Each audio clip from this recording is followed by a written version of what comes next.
Para po sa pag-aaral natin sa hapon na ito ay ini-invite ko kayo na buksan ang inyong mga Biblia sa isa sa mga kilala ding passage na makikita natin sa 2 Corinthians, which is 2 Corinthians chapter 12. 2 Corinthians chapter 12.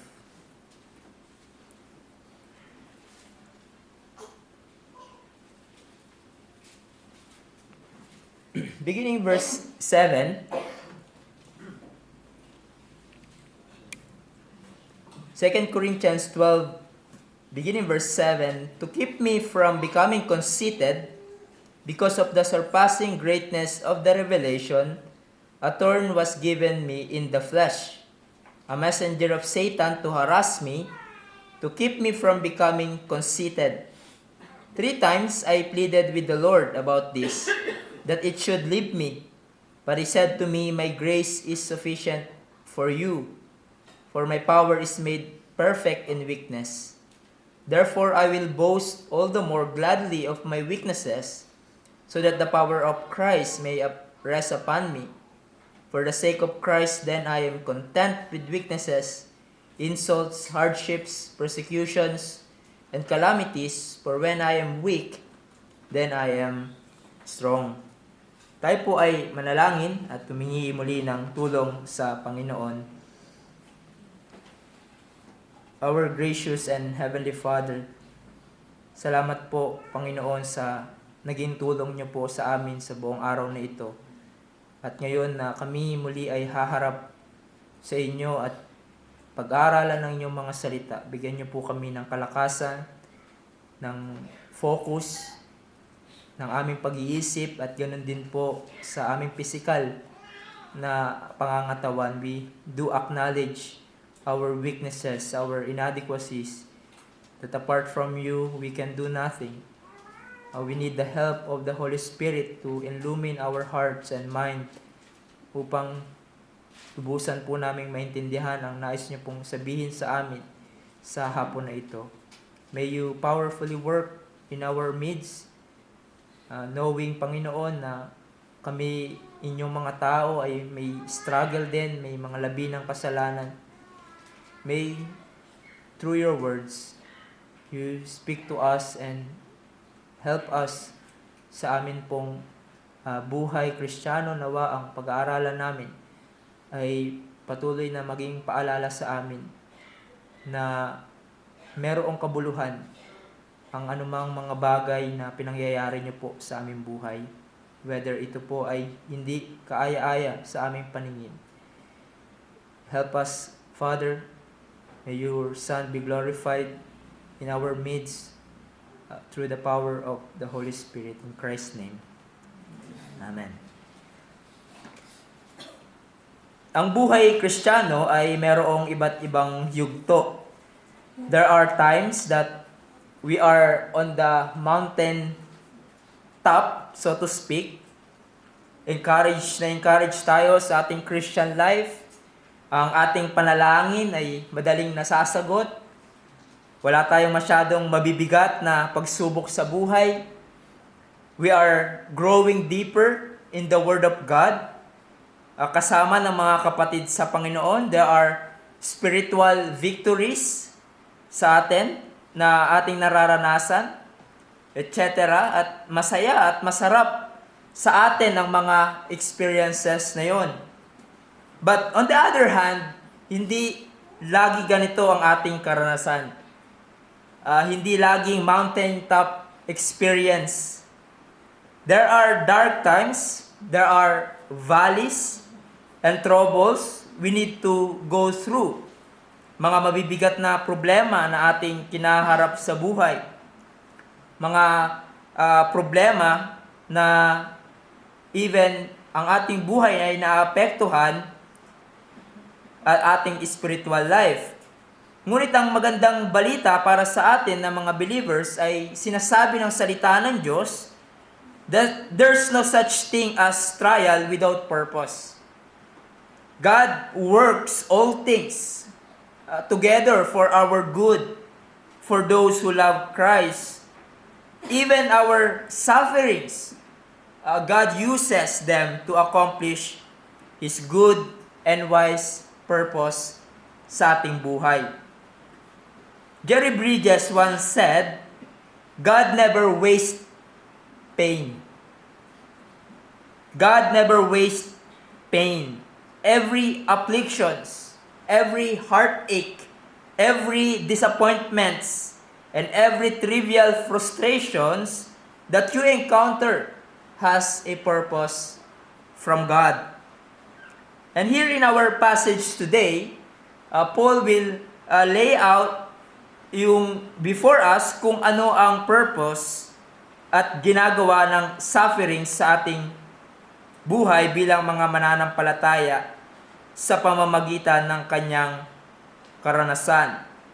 Well, maybe sabihin ng iba sa inyo, hindi para sa akin ang message na to, Pastor. Wala akong problema ngayon. Masaya ako. Well, it will be beneficial to you dahil darating ang panahon.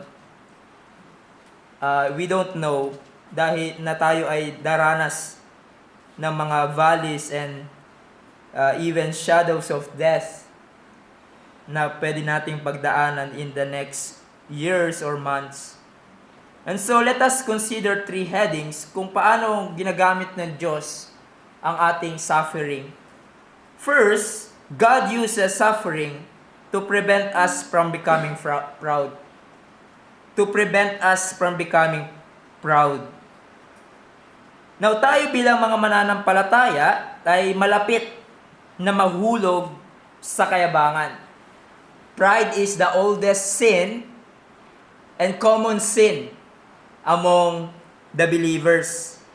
Sinabi nga ni William Hendrickson, pride slips surreptitiously, meaning secretively or sneaky, into the human soul and rules in such a manner that a person often is unaware of its presence.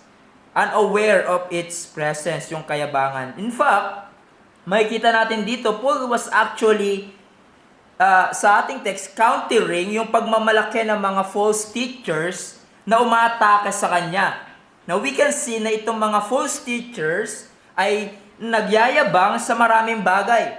Sa chapter 11, verse 18, sinabi doon, since many boast according to the flesh, I too will boast. So, ano yung pinagmamalaki nila?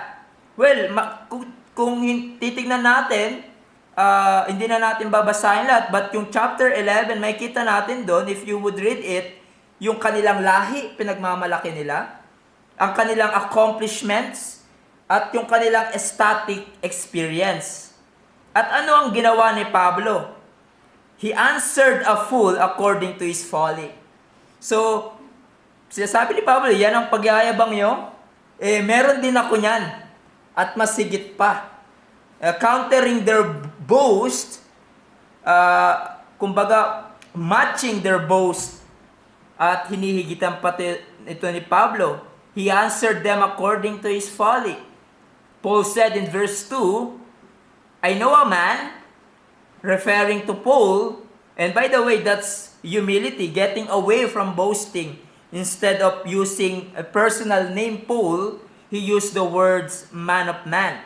But alam natin na ito ay tumutukoy kay Pablo, who 14 years ago was caught up to the third heaven. Now, ano yung sinasabi dito ni Pablo? Kinukwento niya yung vision niya na siya ay nakapunta doon sa third heaven or paradise. The third heaven and paradise are the same. It is a place where God dwells.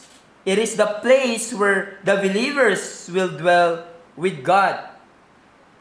Luke 23, Revelation 2:7, yun ang sinasabi. And so it was a glorious experience. An amazing revelations, and he heard inexpressible words sa vision na yon. And yet, Paul gives absolutely not one comment about what he saw and heard. By the way, you remember sa ating panahon, no? yung mga nagkiklaim na nakapunta daw sila sa langit at nagdadadaldal sila sa nakita nila sa langit. Nakita daw nila si ganto, si ganyan. Pero itong si Pablo, tunay yung karanasan niya na nakapunta siya sa third heaven, pero hindi siya nagdaldal about dito. Never siyang nagdaldal patungkol dito. He never wrote nor gave a comment sa kung anong nakita niya at na-experience niya. Now, yung experience and knowledge ba na ito ni Pablo ay pwedeng mag-cause para sa kanya na magyabang? Maaari. Sinabi niya mismo that knowledge pops up. No, posible itong revelation and knowledge na natanggap niya mula sa Diyos ay mag-cause sa kanya ng mag-boast. Paul knows na yung privilege of experiencing heavenly visions and revelations might result in pride. So he knows that the temptation to elevate himself above the others, even the most mature Christian na kilala natin, is prone to becoming proud. In fact, even si Apostle Paul, that he needs to stand against temptation of being proud of his achievements. But God wanted Paul to stay humble. And for sure, ganito din ang gusto ni Pablo, to stay humble. But the temptation is real na maging arrogant. And that temptation ay totoo din sa ating buhay. Malapit tayong mahulog sa pagiging mayabang at maaaring nagyayabang na pala tayo na hindi natin nalalaman. We can easily turn gifts and blessings na tanggap natin into boasting. 'Di ba? Na-promote tayo sa trabaho, nabiyayaan tayo ng Diyos na magandang trabaho, maaaring angkinin natin ito na nagawa natin ito dahil sa ating sariling talino at lakas. Pinagpala tayo ng Panginoon na magkaroon ng madaming resources, lumawak ang ating influence. We become financially stable, maaari nating angkinin na nangyari ito dahil sa galing natin at talino natin. No, wag lang yung tumaya sa loto, but maaari na angkinin natin ito ay sa atin. Ganon din ang temptation kay Pablo, ang kayabangan. But God wanted him to stay humble. So God intervened. Sinabi sa verse 7, so to keep me from becoming conceited because of the surpassing greatness of the revelations. So he had the visions and revelations na hindi na-experience ng sino man. But the temptation to be proud is real because of the wonder and greatness of what God had revealed to him. And so, a thorn was given me in the flesh, a messenger of Satan to harass me. Now, kung magbabasa kayo ng iba't ibang commentaries, kung ano ba yung tinutukoy na thorn in the flesh dito, ay mababasa nyo ang iba't ibang paliwanag. Sabi ng ibang commentaries, possibly ito daw ay body ailment or sickness. Ang iba naman, ito daw ay act o gawa ng mga false teachers or demonic inspired teachers na laban kay Pablo upang sirain yung kanyang integridad at ang kanyang ministry. For others, it was a demonic activity through false teachers to destroy the church na mahal ni Pablo. Others says that it was a betrayal. Masakit yung i-betray ka of some of the members of the Corinth church. Now, the word thorn, skolops in the Greek, can also be translated stake o maliit na patalim.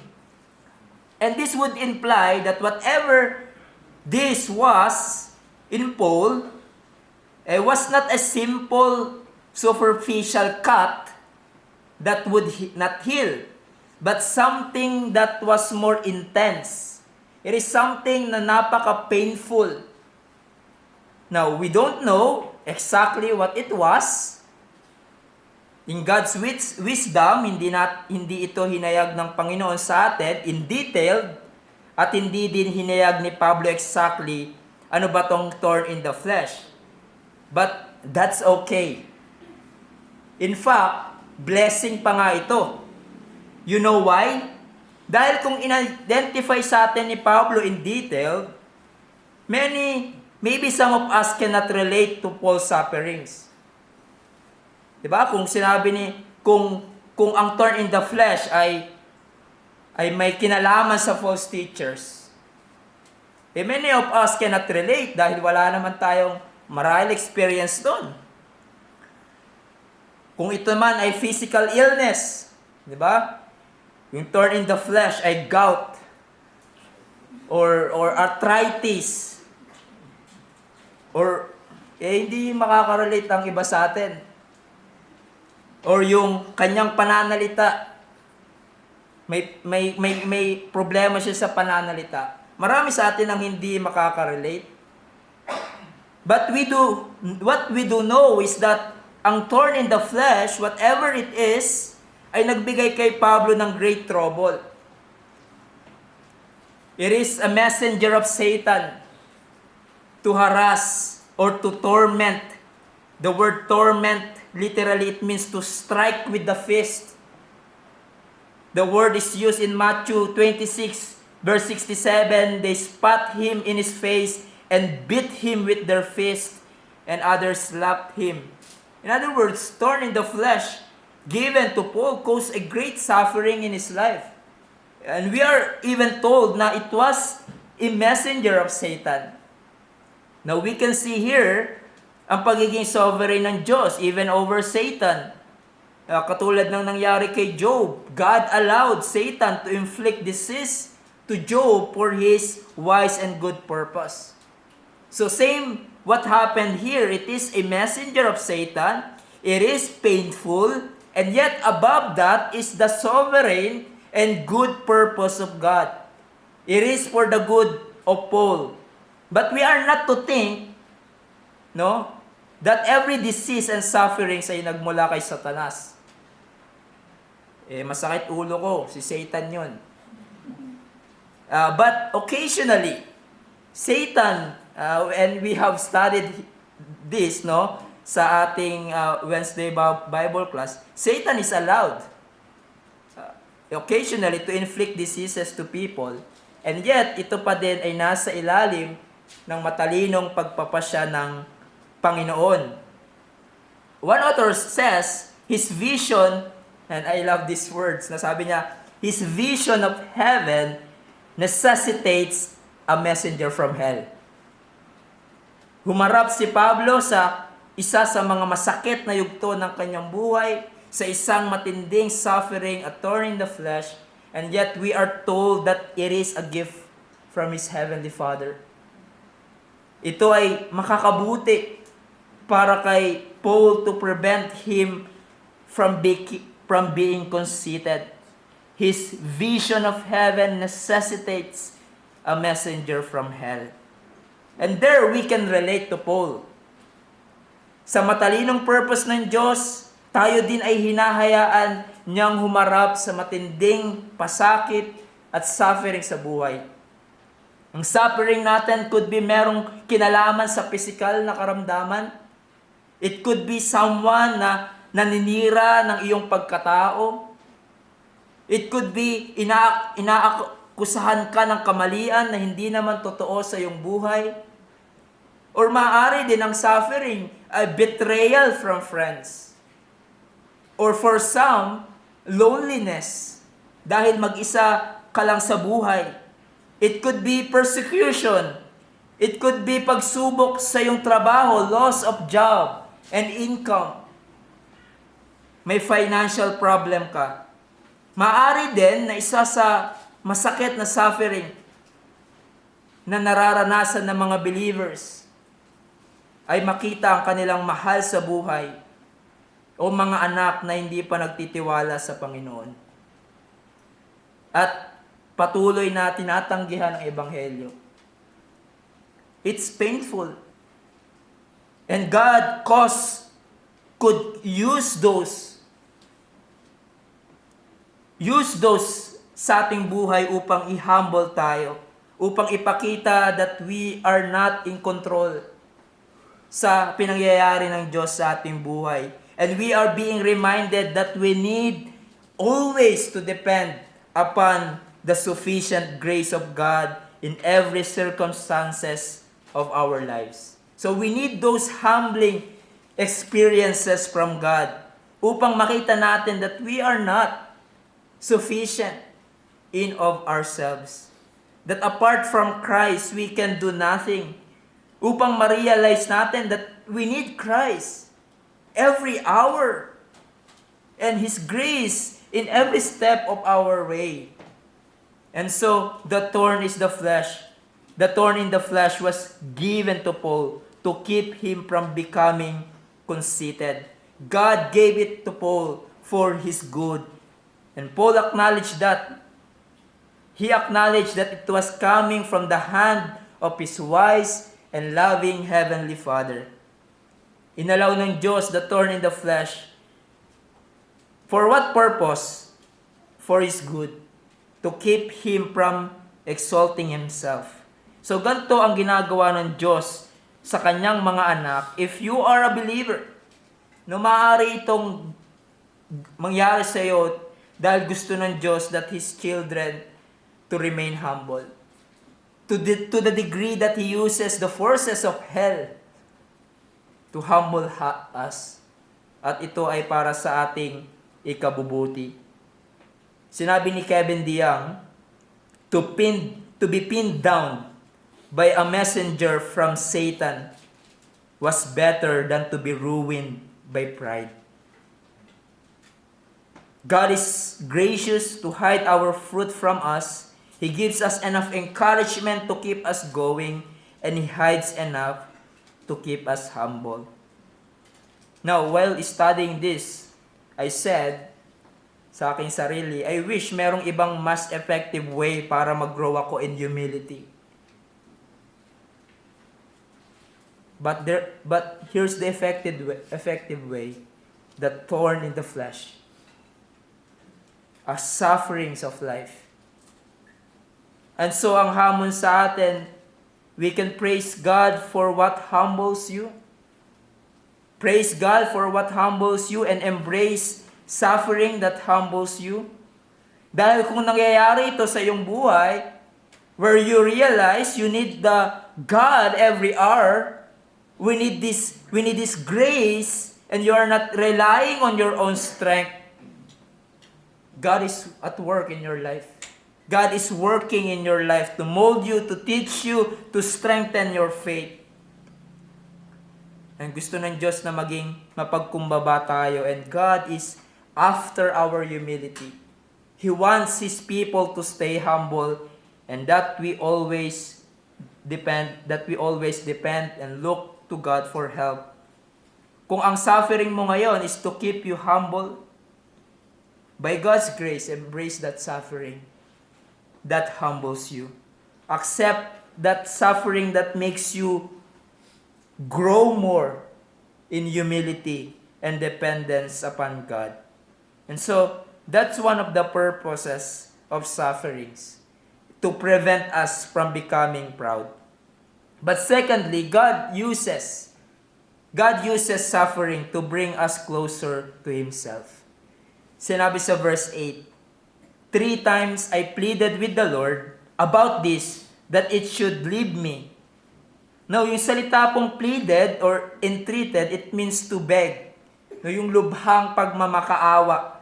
Again, this word is used in Luke 8:41, kung saan dito yung a man named Jairus, diba? He was a ruler of the synagogue, and he fell down at the feet of Jesus, and he begged Him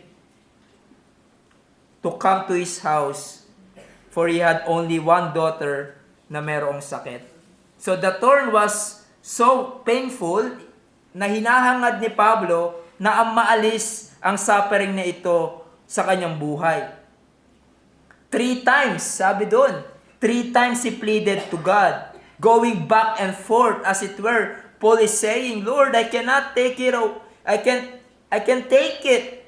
I can't take it anymore. I beg to you that it should leave me. Ngunit nakita natin that because of this suffering, it caused Paul to draw near closer to God in prayer. Now, it does not mean na hindi prayerful noon si Pablo or never siyang naging persistent in prayer. At ngayong meron na siyang suffering ay naging persistent na siya sa prayer. No, I believe Paul had been persistent in prayer.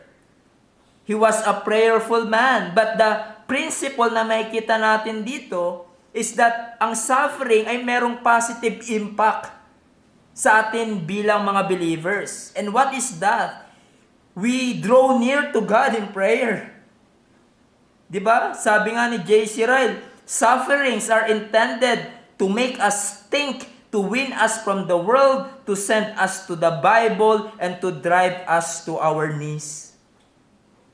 Hinarap ni Pablo ang matinding suffering ng kanyang buhay sa pamamagitan ng paglapit sa Panginoon. Ang kanyang unang resort sa pagharap ng suffering is to draw near to God in prayer. At na-enrich ang kanyang prayer life at nagkaroon siya ng matinding communion sa Panginoon in prayer. So that's the positive impact ng suffering sa buhay ng mga believers. Our communion with God through prayer is enriched. We have a sweet communion with God in prayer more than sa time ng panalangin natin kung saan wala tayong problema. Madalas nga maraming panahon na nakakalimutan natin lumapit sa Panginoon sa panalangin when everything seems right. When everything seems fine. Nakakalimutan natin minsan na humingi ng tulong sa Panginoon at tumungo sa kanyang salita at express ang ating dependence sa Diyos sa panalangin sa pasimula ng araw at sa dulo ng araw. Hindi natin ginagawa dahil ang tingin natin okay naman ang buhay natin. 'Di ba? Ang trabaho natin okay naman, pamilya natin, yung pinansyal na pangangailangan natin natutugunan naman. Nakakalimutan nating manalangin because everything seems okay. But when sufferings come, our prayer multiplies. In times of distress, di ba, we draw near to God in His Word and prayer, and we enter to a sweet communion with God. And our prayer life is enriched in the midst of sufferings. God uses trials to bring us closer to Himself and to make us prayerful. At ang iba dito sa inyo ay magpapatotoo na nung dumaan kayo sa matinding pagsubok ng buhay, it drove you to your knees. Kinatagpo mo ang Diyos sa panalangin. You commune with God. At minsan umiiyak ka na sa Panginoon. But looking back now, and the Lord answered your prayers, ay maaari mong sabihin, those moments were the sweetest moments of my life. Para sa atin na mga mananampalataya, ang matinding pagsubok sa buhay ay tinuturuan tayong lubos na magdepende sa Diyos. At dumulog sa Diyos na siyang may hawak ng lahat at nakakaalam ng lahat. Pagdating sa ating pagsubok sa buhay, nawa ang una nating tugon ay hindi, bakit ito nangyayari sa akin? Tapat naman akong naglilingkod sa iyo. Kung di marapat ang sabihin natin, Panginoon, anong tinuturo mo sa akin sa pinagdadaanan ko ngayon? Because even in suffering, God is teaching us about Himself and about ourselves. Sabi nga ni Martin Luther, and I will just paraphrase it, God teaches us deep things about Himself. Not only by prayer and meditation, but also by trials. And he quoted Psalm 109, 1971, "It is good for me that I was afflicted, that I might learn your statutes." So you see, God in His wise and good purpose uses sufferings weaknesses, trials, and pains to draw us closer to Himself and to enrich our communion with God. As one Puritan says, si Thomas Brooks, sabi niya, "The grand design of God in all the afflictions that befall His people is to bring them nearer and closer to Himself." And that leads us sa ating last heading. God uses suffering in our lives not only to prevent us from becoming proud and to bring us closer to Himself, but to demonstrate God's power and grace. God's great power and grace. Sabi sa verse 9, "But He said to me, My grace is sufficient for you, for my power is made perfect in weakness. Therefore, I will boast all the more gladly of my weaknesses." And so God demonstrates His grace in our suffering. Now, what we can see here, ang naging sagot ng Diyos sa panalangin ni Pablo. So, ang sagot ng Diyos sa panalangin ni Pablo, in a sense, is a no. Because God has something better. He said in verse 9, "My grace is sufficient for you." Now, instead na tanggalin ng Diyos ang suffering sa buhay ni Pablo, ang kanyang pain, God gave Paul an assurance. At ano yung assurance na yon? My grace is sufficient for you. The word grace, it means divine favor from God, unmerited favor. It is grace from God that enables us to endure and persevere in trials.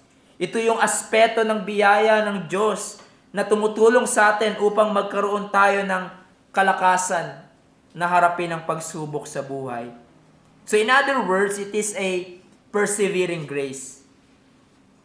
Persevering grace for us believers para ipakita ng Panginoon na sapat ang kanyang biyaya sa ating suffering. And He do that not necessarily by removing immediately ang ating suffering or to get rid all of our weaknesses, but giving us the grace to endure. Sa pamamagitan nito ay mas lumilitaw, mas nakikita ang kasapatan ng Diyos sa ating sufferings. Now yes, there are times kung saan meron tayong suffering at noong tayo ay nanalangin, ay pinagkaloob agad ng Diyos. Tinanggal agad ng Diyos ang binigay agad ng Diyos ang ating hinihingi. When we pray according to His will, He hears us. But meron din sa ating suffering, hindi ito tinatanggal ng Diyos. And He answered our prayers, hindi sa paraan na gusto natin. But God is assuring us through His words, "My grace is sufficient for you. I will carry you through this suffering, just trust me." And God doesn't always promise relief, comfort when we face sufferings in our lives. God doesn't always promise relief. Unlike many preachers today, di ba? Na sinasabi nila, basta malakas lang ang pananampalataya mo, tagumpayan mo ang lahat ng problema sa buhay. You can defeat the Goliath in your life.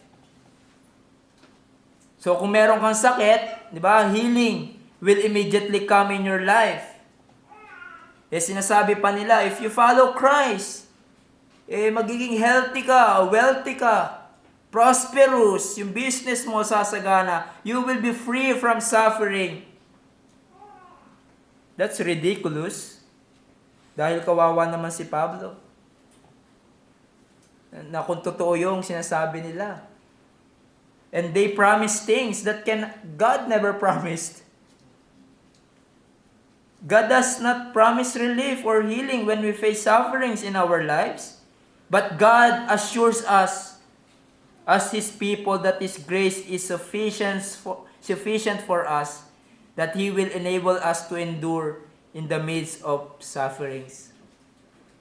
His grace is adequate to meet our needs in times of sufferings. Yung biyaya na kailangan mo para maging matatag sa kinakaharap mong problema is always available. Ang dapat mo lang gawin ay lumapit sa Diyos, magtiwala, at bibigyan Kanya ng biyaya na kinakailangan mong upang harapin ang pagsubok na ito sa iyong buhay. And so, the point is, ginagamit ng Diyos ang suffering, ang trial, hardships to showcase His grace. Para ipakita that through our sufferings, sapat ang biyaya ng Diyos. At mas tumitingkad ang biyaya ng Diyos when a believer is being sustained and praising God even sa gitna ng suffering. In Lamentations 3:19, here Jeremiah shows the sufficiency of God's grace. We know na si Jeremiah, humarap siya sa matinding pagsubok ng buhay. Ang kanyang sariling bayan ay nire-reject siya. He said in verse 19, "Remember my affliction and my wanderings, the wormwood and the gall. My soul continually remembers it and bowed down within me." And so, he experienced great pain. Then sinabi niya, "But this I call to mind, therefore I have hope. The steadfast love of the Lord never ceases." That's referring to the grace of God. "And His mercies never come to an end.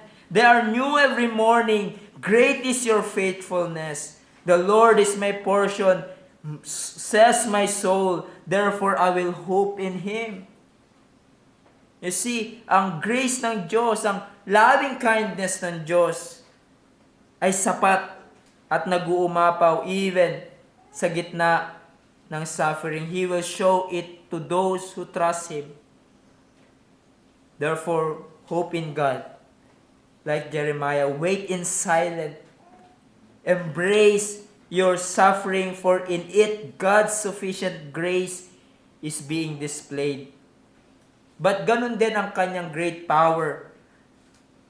Sabi ni Paul, sabi ng Diyos, "My power is made perfect in weakness. I will boast all the more gladly of my weaknesses, so that the power of Christ may rest upon me. For the sake of Christ, then I am content with weakness, insults, persecutions, and calamities. For when I am weak, then I am strong."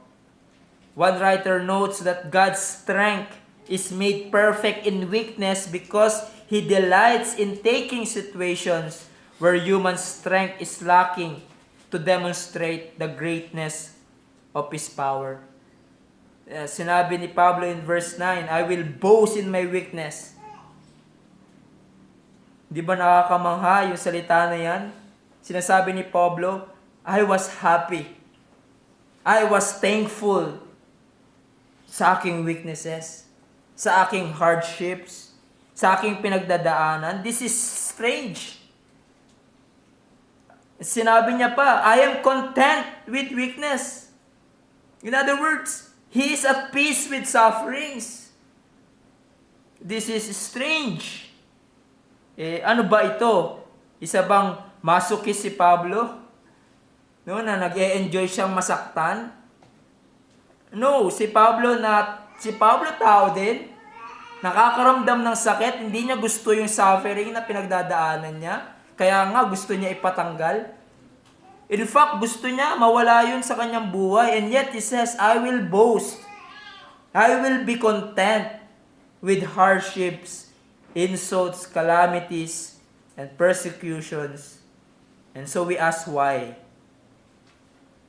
And the answer is because the power of Christ rests upon and being displayed to those who acknowledge in suffering that apart from Him, they can do nothing. In other words, the more we acknowledge that we are insufficient, the more we acknowledge we are weak and helpless without God's help, the more we will experience God's power, God's strength that will make us strong.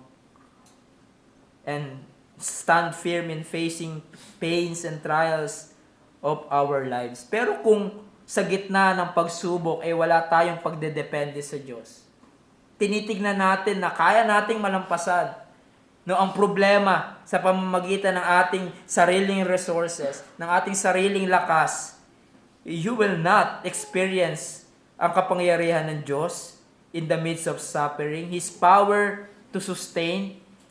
Dahil God opposed those who are proud. He opposes the proud who boast in their own strength. But anong sinasabi ng Diyos? God gives grace to the humble. He is pleased to show His power to those who acknowledge that they are powerless without His grace. Is it not amazing na sa ating pagsubok bilang mananampalataya, it is an opportunity of showing forth the power of Christ in our lives? In other words, our suffering is not meaningless. It has a purpose. And one of the purposes of our suffering is to make Christ look great in our life. At kung mangyari yon, sinasabi ni Pablo, I am content. I am content. I am happy that even in my suffering, Christ is glorified. Christ is magnified. I will boast in my weaknesses. Na kay Kristo ay maibigay ang papuri sa ating pagiging matatag in suffering. Sinabi ni Charles Hodge, when we are really weak in ourselves and are conscious of that weakness, we are in the state suited to the manifestation of God's power. When we are emptied of ourselves, we are filled with God. Those who feel able to sustain themselves under affliction, God leaves to their own resources. But when they feel and acknowledge their weakness, He imparts divine strength to them. Nagagalak ang Panginoon, ipakita ang kanyang kapangyarihan at magkaloob ng kalakasan in affliction sa mga taong kinikilala sa kanilang sarili na wala silang magagawa sa kanilang sarili. With that, sinabi ni Pablo, for the sake of Christ, then I am content with insults, hardship, weaknesses. For when I am weak, then I am strong. So nalulugod si Pablo sa kanyang weaknesses, sa kanyang mga nararanasan, hindi dahil in of themselves ito ay nakakatuwang bagay. Again, no, it means nagagalak si Pablo in spite of trials dahil sa ginagawa nito sa kanyang buhay. It keeps him humble, it draws him closer to God, it displays great power of God and His grace. Nararanasan ni Pablo ang biyaya at kalakasan ng Diyos. Siya ay lumalakas sa Panginoon sa kabila ng kahinaan at kahirapan. Napapatunayan niya na tunay ngang mabiyaya ang Diyos at makapangyarihan ng Diyos sa gitna ng kanyang suffering. And so, ang hamon para sa atin, again, embrace sufferings that keeps you from becoming proud. Accept pains that draw you closer to God, and welcome the weaknesses that will make you more dependent upon God. And be assured, in the midst of all those worst and painful moments of life, if you are a believer, God's strength and grace is always available for you. When you depend upon Him in hardships, in trial, He will prove that His grace is sufficient and His power is perfected, complete, sufficient in your weaknesses. And so, thank God. Thank God for His grace is sufficient in your suffering. Pasalamatan mo ang Panginoon dahil Sapat ang kanyang biyaya, hindi magkukulang, hindi ito mauubos. Perhaps many of us here can testify to that. Dumaan ka sa matinding pagsubok sa iyong buhay, and yet in the midst of that, you experience the lavish grace of God. The grace upon grace ang naranasan mo. Ang parehong biyaya na nagligtas sa iyo mula sa kasalanan ay siya ding biyaya na naranasan mo sa mga pinagdaanan mo sa buhay. At patuloy na pine-preserve ka neto. And so, sa biyaya ng Diyos, hindi ka bumigay. Hindi ka bumigay sa biyaya ng Diyos. Hindi ka naging katulad ng iba na dahil sa tindi ng kanilang pinagdaanan, ay naging bitter sa Panginoon, nagreklamo sa Diyos. Biyaya lang ng Diyos kung bakit hindi ka naging katulad nila. At ngayong muli kang haharap sa marahil panibagong pagsubok ng buhay, take it to your heart, or as one Puritan says, engrave it in your palm, that God's grace is sufficient for you. And continue to rely in His loving kindness. He doesn't promise that you will have a freedom from any sufferings in this life, but He promises abundant grace in the midst of it that will carry you through, that will help you glorify God in the most gruesome suffering na you will experience. Praise God for His sufficient grace in every trials of your life, and avail that grace through prayer. In your weakness or suffering, continue to rely on God's power. Huwag ka magdepende sa iyong sariling lakas. Pagtiwalaan mo ang kakayanan ng Panginoon. Sumandig ka sa kanyang kapangyarihan, at siya na nagtitiwala sa Panginoon ay makakasumpong ng kalakasan sa gitna ng kanilang kahinaan. Isaiah 40 verse 28, have you not known? Have you not heard? The Lord is the everlasting God, the creator of all ends of the earth. He does not faint or grow weary. His understanding is unsearchable. He gives power to the faint, and to him who has no might, He increases strength. Even youth shall faint and be weary. Young men shall fall exhausted. But they who wait for the Lord shall renew their strength. They shall mount up with the wings like eagles. They shall run and not be weary. They shall walk and not faint. Para sa ating mga kaibigan na nakikinig sa akin ngayon, kayo din ay haharap sa matinding sufferings ng buhay. But let me quote yung sinabi ng isang author, the suffering feels like our biggest problem, and avoiding it like our greatest need. But we know that there's something more. Sin is actually our biggest problem, and rescue from it is our greatest need. You will always have sufferings of life.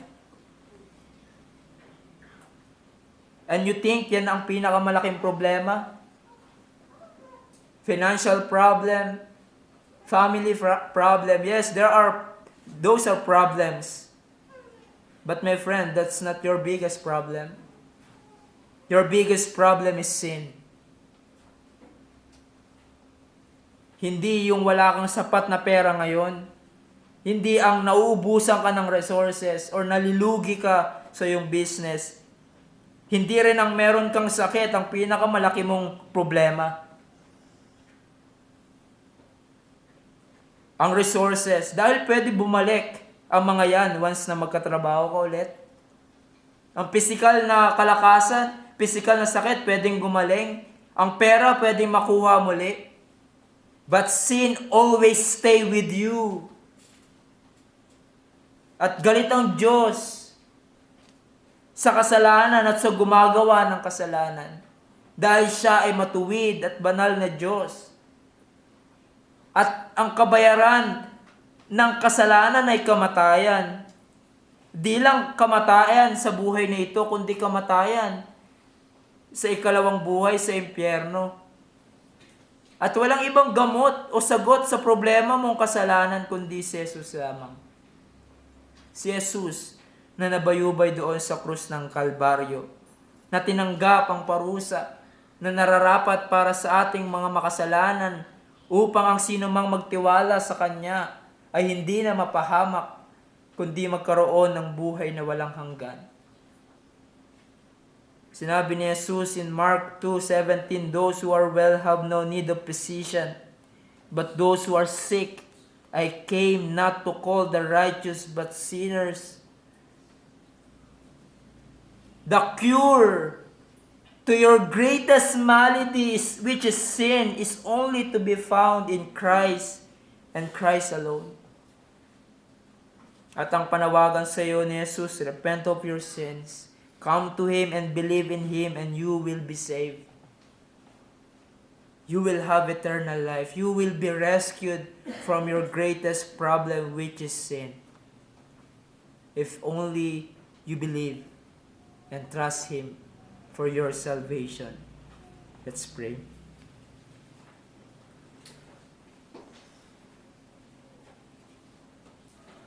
Our gracious God and Heavenly Father, papasalamat po kami for again reminding us na ang sufferings of our life are not meaningless, are not without purpose, kung kami ay na kay Kristo Jesus. Dahil maaari mong gamitin ang mga ito and turn it and use it, Panginoon, for our good, for us to be more like Christ, for us to be more dependent upon you. Salamat po, Panginoon, for the lessons and the experiences of those sufferings of life kung saan kami ay naging matatag sa aming pananampalataya. At kung kami po, Panginoon, ay sa inyong kalooban ay padaanin muli sa mga gantong karanasan, sa gantong pagsubok, nawa hindi po namin makalimutan that your grace is always sufficient for us. Na sa aming weakness, na sa aming hardships and sufferings, this could be an avenue, Lord, where we can show forth the power of Christ in our life. And your name be glorified in our sufferings. So Lord, help us to fight well. Help us to persevere. If in persevering, the name of Christ will be exalted. Help us sa amin pong mga kabigatan. Marahil ang iba sa amin hindi ganun katindi ang kabigatan. Sa amin, ang iba ay matindi ang kabigatan. Nonetheless, Lord, turuan niyo po kami patuloy na magdepende sa inyo. Dahil kinamumuhian niyo po ang mayayabang. Kinamumuhian niyo po ang mga taong hindi umaasa sa inyong biyaya. Nawa, Panginoon, as we face circumstances ng aming buhay, that we would learn to depend upon your grace always. At patuloy kaming tumingin sa inyo ng may pagtitiwala. Even in the midst of the dark moments ng aming life, help us, Lord, that tulad po ng sinabi ng isa niyong anak, that when we cannot see your hands, we can trust your heart. We can trust you, Lord, sa amin pong mga pagsubok sa buhay. Tulungan niyo po kami na hindi magkasala hindi magbigay ng shame sa inyong pangalan when we go through sufferings of life. In Christ's name.